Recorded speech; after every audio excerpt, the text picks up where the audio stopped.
नमस्कार, knocking-news.com में आपका स्वागत है। मैं हूं गिरिजेश वशिष्ठ। चीन में तख्ता पलट हो गया है।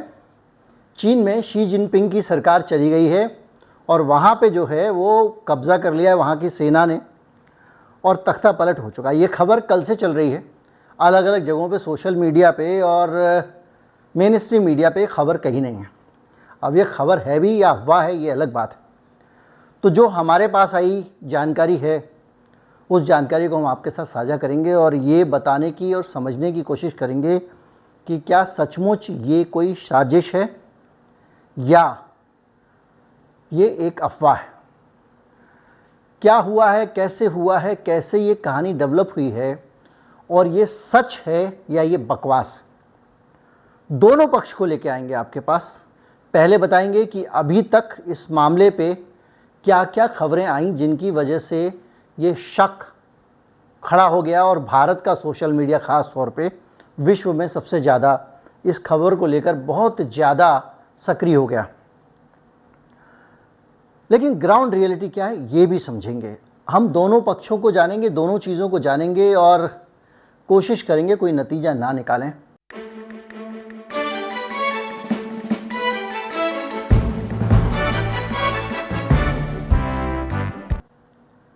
सबसे पहले बता देते हैं खबर क्या है। खबर ये है कि कुछ मीडिया हाउसेस ने लिखा कि वो हाउस अरेस्ट हैं, चीन के राष्ट्रपति, उनको नज़रबंद कर लिया गया है। कुछ लोगों ने कहा कि उनका तख्ता पलट कर दिया गया है और वहाँ सैनिक विद्रोह हो गया है और वहाँ की सेना ने चीन की सत्ता पे कब्जा कर लिया है। और अलग अलग तरह की खबरें जब इस तरह की आने लग गई तो इस खबरें जब आ रही थी तो इन खबरों के समर्थन में भी बहुत सारी चीज़ें आईं। जैसे कि ली क्याओमिंग जो हैं, जो वहाँ के सेना अध्यक्ष हैं, ये कहा जाने लगा कि उन्होंने कब्जा कर लिया है और इनको उठा के डाल दिया नज़रबंदी में, हाउस अरेस्ट में। जो लोग नहीं जानते, मैं सरल करने की कोशिश करता हूँ और अक्सर मैंने देखा है कि उसके बावजूद बहुत सारी चीज़ें मैं ऐसी बोल जाता हूँ जो कुछ लोगों को समझ में नहीं आती हैं और उसका मुझे बड़ा अफसोस होता है। जो जानते हैं वो तो जानते ही, जो नहीं जानते हैं वो जान जाएँ, यही अपना मकसद होना चाहिए पत्रकार के तौर पर। तो मैं आपको बता दूं, हाउस अरेस्ट ये होता है कि किसी एक व्यक्ति को ऐसी स्थिति में, अपने घर में तो वो रहता है लेकिन वो कहाँ जाएगा, कहाँ नहीं जाएगा, उसके घर में कौन आएगा कौन नहीं आएगा, वो किससे मिलेगा नहीं मिलेगा, ये सब चीज़ें सरकार नियंत्रण में कर लेती है। आपको याद होगा जम्मू कश्मीर में अभी हाल ही में जितने भी नेता थे, फारूक अब्दुल्ला से लेके और सारे के सारे, उनको हाउस अरेस्ट कर लिया गया था जब कश्मीर को केंद्र शासित प्रदेश बनाया गया। चप्पे चप्पे पे वहाँ छावनी, मिलिट्री की छावनी थी। खैर, तो ये हाउस अरेस्ट होता है जो कर लिया गया है। ये खबर हमारे यहाँ पे चल रही थी और इसके अलावा बहुत सारी बातें आई और अपने यहाँ पे नेता लोग, हमारे एक नेता हैं जो हमेशा से सनसनीखेज खबरें, सनसनीखेज बातें, सनसनीखेज बयान और सनसनीखेज चीज़ों पे, कॉन्स्पिरेसीज पे सबसे आगे बढ़ के बोलते हैं। वो हैं सुब्रमण्यम स्वामी। सुब्रमण्यम स्वामी को 90 के दशक से जानता हूँ। जब वो जनता पार्टी के अध्यक्ष थे, मैं उनकी प्रेस कॉन्फ्रेंस कवर करने जाया करता था और शाम को 4 बजे रोज़ उनकी डेली ब्रीफिंग होती थी और वो रोज़ एक नया आइडिया निकाल के लाते थे। जैसे कि भगवान राम का जन्म पटियाला में हुआ था, इसलिए राम जन्मभूमि अयोध्या में हो ही नहीं सकती क्योंकि कौशल्या माता वहाँ की रहने वाली थी और उस वक़्त माँ जो है वो अपने बच्चों को जन्म अपने मायके में देती थी। ये सुब्रमण्यम स्वामी का था। तो वो इस तरह की चीज़ें लाया करते थे निकाल के। तो उनको जब ऐसी कोई चीज़ दिखती है तो बहुत उत्साहित हो जाते हैं। तो उन्होंने कहा कि साहब इस बारे मामले में सरकार को जांच करनी चाहिए इस खबर की, ये अफवाह या सच है। अब सुब्रमण्यम स्वामी जब ये कहते हैं तो इसका मतलब ये है कि सरकार को वो कह रहे हैं कि इसको, मतलब वो इसको कहना, इस खबर को वो सबको बताना चाहते हैं, लेकिन इतने बड़े नेता हैं, मुँह से नहीं कह सकते कि सही है, तो वो जांच की मांग करके इस बात को कह रहे हैं। ज़्यादातर नेता यही करते हैं, जब कोई बात वो खुद भी जानते हैं गलत है तो वो जनता में देना चाहते हो, कहते हैं देखें जरा ये सही है या गलत है, ज़रा चेक करना, इस तरह बोलते हैं। तो सुब्रमण्यम स्वामी ने कहा है और इस सारी चीज़ों के पीछे एक घटनाक्रम है, मैं आपको बताता हूँ क्या है। आपको अभी याद होगा कुछ समय पहले SCO समिट हुआ था समरकंद में और उसमें हिस्सा लेने के लिए गए हुए थे वो शी जिनपिंग, क्योंकि चीन जो है वो उससे एक सबसे प्रमुख घटक है जिसमें चीन के दोस्तों का संगठन है, हमारे देश की सरकार भी गई थी। वहीं पे पुतिन से मोदी जी की मुलाकात हुई। तो जब वहाँ पहुँचे तो वहाँ पहुँचने के बाद ये खबर आई है सोशल मीडिया पे, कन्फर्मेशन कहीं से नहीं हुई है कि वो रात को खाना भी नहीं खाया उन्होंने और वो रुके भी नहीं, सीधे वहाँ से वो बीजिंग गए, ऐसा लिखा है लोगों ने। और इसलिए ये लगता है कि ये सारा मामला कुछ गड़बड़ हुआ था, इसलिए वो भागे भागे गए। इसके अलावा एक और सूचना आई और वो सूचना ये आई कि शनिवार को बहुत सारी फ़्लाइट, करीब किसी ने लिखा 60%, किसी ने लिखा 50% फ़्लाइट चीन की बंद कर दी गई थी। फ़्लाइट जो है वो चीन की बंद कर दी गई थी और उन फ़्लाइट्स में को बंद करने के पीछे भी वजह यही बताई गई थी। इसके अलावा एक वीडियो जेनिफर जैंग करके हैं, एक वहाँ की लोकल सोशल मीडिया सेंसेशनलिस्ट हैं वो, और भारत में जब इस तरह की खबर आई, ये वीडियो आया उनका, तो सबने खोल के देखा, तो बहुत सारे लोगों ने उनको फॉलो भी कर लिया। तो उनके फॉलोअर्स में कुछ जाने पहचाने नाम भी आपको दिख जाएंगे।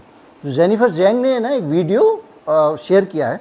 वो वीडियो एक सुनसान सड़क है, उस पर ट्रैफिक चल रहा है जिस पर इनकी गाड़ी चल रही है, और दूसरी तरफ सड़क के किनारे कुछ सैनिक गाड़ियाँ उस पर चल रही हैं।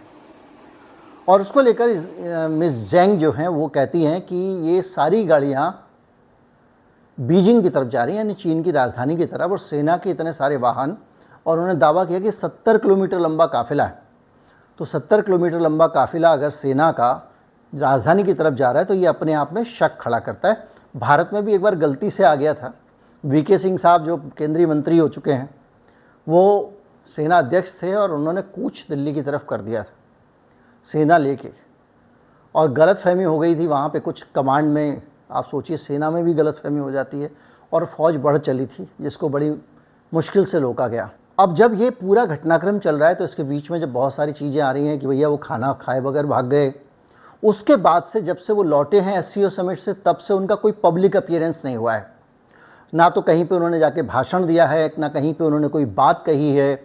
और जो अलग अलग जगह जो आयोजन हुए हैं चाइना में, उनमें भी वो कहीं दिखाई नहीं दिए हैं, बल्कि बहुत सारे ऐसे लोग दिखाई दिए हैं जिनका दिखाई देना अपेक्षित नहीं था।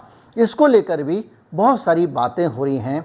और सबसे बड़ी बात हुई है कि जो मास कैंसलेशन ऑफ फ्लाइट का मसला था, एक इपोक टाइम करके एक संस्था है और उस वेबसाइट ने ये खबर को लिखा है। उसने कहा कि 662 फ्लाइट्स जो हैं वो कैंसिल हो गई हैं, और कुल मिला के उनका दावा था कि 50 से 60% के करीब फ़्लाइट्स कैंसिल हो गई हैं। और ये अचानक फ़्लाइट कैंसिल क्यों हुई हैं?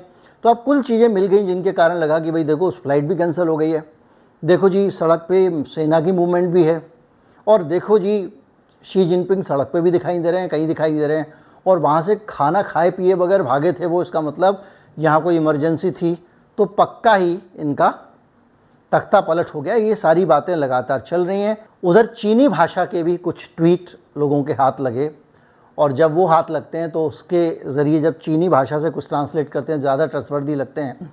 और एक बीजिंग शॉक लीजेंड करके हैं, उन्होंने कहा कि शी ने सेंट्रल एशिया विजिट किया था। इसके अलावा और भी चीज़ें आ रही हैं, जैसे कि ये सब पहले से पता था, पूरी तैयारी थी, जैसे ही आएंगे उनको अरेस्ट कर लेंगे। और इतना ही नहीं, गज़प्रॉम की जो पाइपलाइन है जो चीन जाती है रूस से, कुछ लोगों का कहना है कि उसका मेंटेनेंस भी बंद कर दिया गया था, ताकि रूस ये जानता था कि वहाँ तख्ता पलट होने वाला है, और इसलिए इस मेंटेनेंस वर्क को, जो शेड्यूल मेंटेनेंस वर्क था, उसको होल्ड कर लिया गया था। तो ये सारी चीज़ें बताती हैं जिनके आधार पर आपको लगता है कि वहाँ तख्ता पलट हो गया होगा।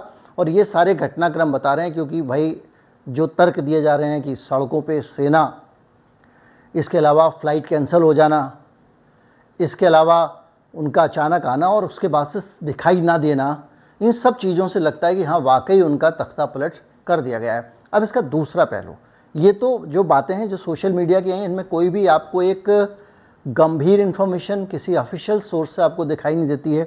ना तो वेस्टर्न मीडिया से आई है, ना ईस्टर्न मीडिया से आई, ना चीन के मीडिया से आई है, ना भारत के मीडिया से आई है। सब लोग सोशल मीडिया के इस जो डॉट्स जोड़े हैं, कहीं की ईंट कहीं का रोड़ा, उसके आधार पर उन्होंने शी जिनपिंग की नौकरी खा ली। अब हम कुछ उन लोगों के बयानात को लेते हैं जो अपनी अपनी फील्ड के एक्सपर्ट हैं और जो इस घटना पे मुखर थे, जो बोल रहे थे। घटना हुई या नहीं हुई पता नहीं, सौरभ झा हैं, डिफेंस एक्सपर्ट हैं, इनको विभिन्न विषयों पे डिफेंस के लिखते रहते हैं, और वो लिखते हैं कि शनिवार को जो तिब्बत का स्वायत्त क्षेत्र है वहाँ कोई फ़्लाइट थी ही नहीं, और लहासा से लेके गोंगर जाने वाली फ़्लाइट भी कैंसिल की गई थी। और ये क्यों कैंसिल की गई, और इसको वो ये कह रहे हैं कि वो जो क्रांति है ना और तख्ता पलट है उसके नज़रिए से नहीं देखना चाहिए, बल्कि भारत के कान खड़े हो जाना चाहिए कि ये क्या हो रहा है। भारत के कान क्यों खड़े हो जाना चाहिए? क्योंकि उनका कहना ये है कि अगर ये देखना पड़ेगा कि उस दिन अगर जो सिविलियन फ़्लाइट नहीं थी तो क्या मिलिट्री फ़्लाइट थी वहाँ पे, और अगर मिलिट्री फ़्लाइट थी तो भारत के लिए चिंता की बात है, और नहीं थी तो ये कोरी अफवाह है। वो ये कह रहे हैं कि ये इलाका वहाँ के नज़दीक है जहाँ फ़्लाइट्स नहीं हैं, जो हमारी भारत की सीमा है, जहाँ सीमा क्या कहेंगे, जो हमारी लाइन ऑफ एक्चुअल कंट्रोल है, जहाँ पे सीमा विवाद चल रहा है हमारा चीन के साथ में, उस जगह से नज़दीक है। और अगर सारी फ़्लाइट बंद करके सेना की मूवमेंट होती है तो ये भारत के लिए फ़िक्र की बात होनी चाहिए, क्योंकि हमारे बॉर्डर के आसपास के इलाके में मूवमेंट हो रही है, और ये वही इलाका है जहां भारत की वो सीमा है जहां स्टैंड स्टिल चल रहा है भारत का, किसके साथ में? चीन के साथ में। तो इनका कहना ये है कि अगर फ़्लाइट कैंसिल होकर सैनिक फ़्लाइट्स आई हैं, वहाँ निकल रही हैं, तो चिंता की बात है। लेकिन उन्होंने एक मैप भी शेयर किया है जो ये कहता है कि वहाँ पे कोई भी सैनिक फ़्लाइट दिखाई नहीं दे रही है। आजकल कौन सी फ़्लाइट कहाँ पे है इसका एक सैटेलाइट मैप इंटरनेट पे उपलब्ध रहता है, आप भी देख सकते हैं। और इसके अलावा और भी बहुत सारे लोग हैं जो चीन के पूरे सिस्टम को समझते हैं, वो लोग भी इस पर अलग अलग तरह के कमेंट कर रहे हैं और एनालिसिस कर रहे हैं। इसमें उनका कहना है कि अगर सोशल मीडिया को आप इग्नोर कर दो तो ये खबर कहीं पे किसी भी तरह पे किसी भी रूप में नहीं है। और वो ये भी कह रहे हैं, आदिल बरार हैं दरअसल चीन के एक्सपर्ट हैं, वो ये कह रहे हैं कि भारत में ही इस पर ज़्यादा पंचायत हो रही है। और वो कह रहे हैं कि जो शी जिनपिंग जो है वो SCO समिट से लौट के आए हैं, उसके बाद ये माना जा रहा है कि जो वहाँ के सरकारी हलकों में कि वो क्वारंटीन हो गए हैं क्योंकि उनको शायद इन्फेक्शन पाया गया है, और इसलिए वो किसी से नहीं मिल रहे हैं, और यही वजह है कि वो सार्वजनिक रूप से दिखाई नहीं दे रहे हैं। अब पता नहीं, देखिए अब ये इनको कैसे पता कि वो क्वारंटीन हुए हैं या उनको कोरोना हुआ है, ये सब तो चीज़ें अनुमान के आधारित हैं, तो इनका भी अनुमान है। इसके अलावा उन्होंने एक डेटा साझा किया है, जिस डेटा में उस जो ट्वीट मैंने बताई थी कि कितनी फ़्लाइट कैंसिल हो गई हैं, वो जो एक वेबसाइट बताया था, उसके विपरीत इनका डेटा ये कह रहा है कि सारी फ़्लाइट विधिवत चल रही हैं। और इन्होंने उस वेबसाइट का शॉट भी डाला है जिसमें फ़्लाइट के मूवमेंट दिखाई देते हैं, और उन्होंने कुछ तस्वीरें, वीडियो साझा की है जिसमें चीनी अधिकारी अलग अलग विषयों पे अपने प्रेस कॉन्फ्रेंस कर रहे हैं। और उनका कहना यह है कि इसका मतलब ये है कि चीन में सब कुछ सामान्य चल रहा है। अगर इतना बड़ा राजनीतिक घटनाक्रम हो तो ना तो संयुक्त राष्ट्र में चीन का भाषण इस तरह का होगा, उसमें कुछ ना कुछ 19-20 हो जाएगा, और दूसरा चीन के अंदर जो गतिविधियां चल रही हैं सरकारी अधिकारियों की और दूसरी उच्च स्तर की, उन गतिविधियों में एक सहजता दिखाई नहीं देगी, ये इनका कहना है। इसके अलावा और भी बहुत सारे एक्सपर्ट हैं। कुछ एक्सपर्ट का मानना ये है कि चीन का, वैसे ये बात चीन को हमको समझनी पड़ेगी कि चीन का अंदर का स्ट्रक्चर क्या है। दरअसल हम लोग के दिमाग में जैसे हम चीन की बात करते हैं तो हम लोग को वहाँ की सामाजिक और राजनीतिक व्यवस्था का ज़्यादा आइडिया है नहीं, तो हम भारत के नज़रिए से देखते हैं या उसको देखते हैं अमेरिका या ब्रिटेन के नज़रिए से। चीन का सिस्टम अलग है। चीन में जो आर्मी है वहाँ पे सैन्य तख्ता पलट के आसार बहुत कम है, ना के बराबर है। क्यों ना के बराबर है? क्योंकि वहाँ सेना जो है सेंट्रल मिलिट्री कमांड के अंडर में रहती है। अब सेंट्रल मिलिट्री कमांड यानी एक सिस्टम बना हुआ है जिसको रिपोर्ट करना होता है सेना को। सेना ऐसा नहीं है कि एक अलग से स्वतंत्र सेना है, लेकिन ये ज़रूर कहूँगा कि इस तरह की खबरों के आने के बाद में भारत को अलर्ट हो जाना चाहिए। भारत में तीनों सेना के प्रमुखों की अलग अलग नियुक्ति की गई है। वो किसकी उपस्थिति में मिल सकते हैं, किसकी में नहीं मिल सकते हैं, इसका एक प्रोटोकॉल बनाया गया है और उसके तहत ही वो मिल सकते हैं। और NSA का जो पद बनाया हमारी सरकार ने, जो एक आदमी बनाया जो तीनों सेना को कमांड कर सकता है, तीनों सेना को कमांड नहीं कोऑर्डिनेट कर सकता है, वो स्थिति खतरनाक है, क्योंकि सेना के तीनों प्रमुख केवल राष्ट्रपति की उपस्थिति में ही मीटिंग कर सकते हैं। ये नियम है। अब अगर आपने एक आदमी को बना दिया, जैसे जनरल रावत को बनाया था, तो वो स्थिति कभी ना कभी खतरनाक हो सकती है। और भारत में इसीलिए एक सेना प्रमुख नहीं बनाया गया, नेवी अलग कर दी है, एयरफोर्स अलग कर दिया और आर्मी अलग कर दिया, इसलिए हमारे यहाँ पे ये सुरक्षित है एक पैरामीटर। अब उस पर कुछ लोग प्रयोग कर रहे हैं, जैसे ये हमने किया था सिक्योरिटी एडवाइज़र वाला, लेकिन इसमें मैंने बहुत तकनीकी पहलू को देखा कि भाई ये कैसे कर सकते हैं, तो असंवैधानिक है। तो पता चला ये उनको सलाहकार की भूमिका में रखा गया था, वो केवल सलाह देते थे तीनों आर्मी चीफ को, और उनके आदेश इनके लिए बाध्यता नहीं थी, ये बात थी। क्योंकि संविधान आड़े आया होगा, ये ऐलान कर चुके थे, इनको बाद में पता चला होगा कि कानून तो सपोर्ट करते ही नहीं है, तो इन्होंने भूमिका को सीमित कर दिया। और इसीलिए शायद अब ये दूसरा सिक्योरिटी एडवाइज़र का बहुत ज़्यादा उस तरह से रोल देख नहीं पा रहे हैं। अब मैं आपको बताता हूँ कि जो मिलिट्री कमीशन होता है वहाँ पे, जिसके अंडर में वहाँ पे सेना होती है, वो मिलिट्री कमीशन भी सीधे सरकार के अंडर में नहीं होता है, वो वहाँ की कम्युनिस्ट पार्टी के अंडर में होता है। कम्युनिस्ट पार्टी की वहाँ सरकार है और कम्युनिस्ट पार्टी के अंडर में मिलिट्री कमीशन होता है। और वहाँ कम्युनिस्ट पार्टी का मतलब यहाँ की तरह कोई पॉलिटिकल पार्टी नहीं होता है, क्योंकि वह सिंगल पार्टी सिस्टम, तो उस पार्टी के अधीन ही ये रहता है मिलिट्री कमीशन। और शी जिनपिंग इतने पावरफुल हैं कम्युनिस्ट पार्टी में, और इतने फेवरेट हैं, और इतना ज़्यादा कम्युनिस्ट पार्टी में इनकी पकड़ है कि ये इतिहास के तीसरी बार राष्ट्रपति बनने वाले पहले आदमी हैं। और इसके बावजूद जो है वो कोई ये उम्मीद करे कि वहाँ सेना कर देगी कूप, तो कैसे करेगी, क्योंकि उसका कमांड सिस्टम ही जो है वो वहाँ की कम्युनिस्ट पार्टी के ऊपर है। अगर कोई वहाँ से हटाना चाहेगा शी जिनपिंग को, तो वो कम्युनिस्ट पार्टी को ही हटाना होगा, और कम्युनिस्ट पार्टी के वो आज चीफ हैं, और वो अगर हटाने को कहेगी तो शी जिनपिंग को हटना पड़ेगा, क्योंकि वहाँ उनके पास, क्योंकि वहाँ पे उसके फैसले जो होते हैं कम्युनिस्ट पार्टी के, वो सामूहिक फैसले होते हैं, वो व्यक्ति के फैसले नहीं होते हैं। पार्टी जो फैसले करती है उसको लागू करने के लिए वहाँ का राष्ट्रपति एक तरह का चेहरा है, जो पार्टी के फैसलों के आधार पर देश की नीतियाँ चलाता है।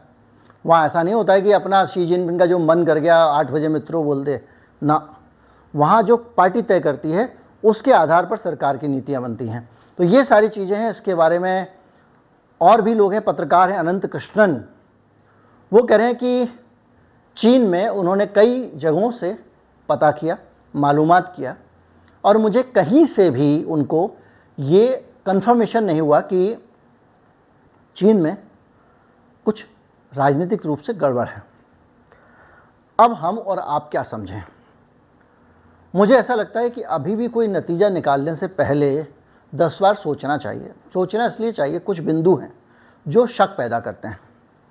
पहला बिंदु ये है कि अचानक शी जिनपिंग कहाँ चले गए, और जब सोशल मीडिया पे इतने बड़े स्तर पे अफवाह है, तो कम से कम चीन की सरकार को कहीं ना कहीं कुछ स्पष्ट तो कर देना चाहिए। वहाँ के अखबार भी यथावत छप रहे हैं, खबरें छप रही हैं, ना तो इस खबर का खंडन कर रहे हैं ना इसकी पुष्टि कर रहे हैं। और अचानक वो वहाँ से एससीओ की मीटिंग से अगर आए, क्योंकि ये सोशल मीडिया कह रहा है, अगर वहाँ से आए तो क्यों आए, अगर वो नज़रबंद नहीं है तो कहाँ है, और एक वो सड़क पे सेना का काफिला क्यों चल रहा था। लेकिन वो तो हम समझ सकते हैं कि हमारे देश में ही आप जब भी स्टेशन पे जाएंगे तो ट्रेन में एक से दूसरी जगह रसद की, वाहनों की आवाजाही चलती रहती है। ये काम है सेना का कि वो एक जगह स्थिर होकर ना बैठे, वरना एक जगह बैठ जाएगी तो दुश्मन को पता चल जाएगा आप कहाँ पे, इसलिए वो मूवमेंट होती रहती है। दूसरा, अलग अलग जगहों पे चीन में अभी वैसे भी ताइवान के साथ पंगा चल रहा है, तो जो सैनिक जो मोबिलाइजेशन है, या जिसको कहें कि सैनिक आवाजाही है, आमद रफ्त है, वो तो ज़्यादा हो ही होगी। तो कुल मिला के ये है वस्तुस्थिति। लगता नहीं है कि सरकार का तख्ता पलट हो गया है। अगर हो गया होता तो अभी तक ये खबर गुप्त नहीं रखी गई होती, बल्कि इस खबर को ऐलान कर दिया गया होता। और क्योंकि कोई भी व्यक्ति जब इतना बड़ा जोखिम लेगा कि किसी देश की सरकार पर कब्जा कर ले, तो सबसे पहले वो बहुत सारे बदलाव कर देगा ताकि वो सुरक्षित हो जाए, ना कि वो चुपचाप बैठ जाएगा। उम्मीद करता हूँ वीडियो आपको अच्छा लगा होगा। अच्छा लगा हो तो ज़्यादा से ज़्यादा लोगों तक पहुँचाएँ। उम्मीद करता हूँ उस वीडियो से आपको ये समझने में मदद मिली होगी कि सचमुच चाइना में क्या हो रहा है। उम्मीद करता हूँ मेरा काम ज़्यादा से ज़्यादा लोगों तक आप पहुँचाएंगे, लोगों को पता लगेगा कि मैं कैसा काम करता हूँ, नए लोग जुड़ेंगे और उनकी टिप्पणियों का भी मुझे इंतज़ार रहेगा। नमस्कार, जय हिंद।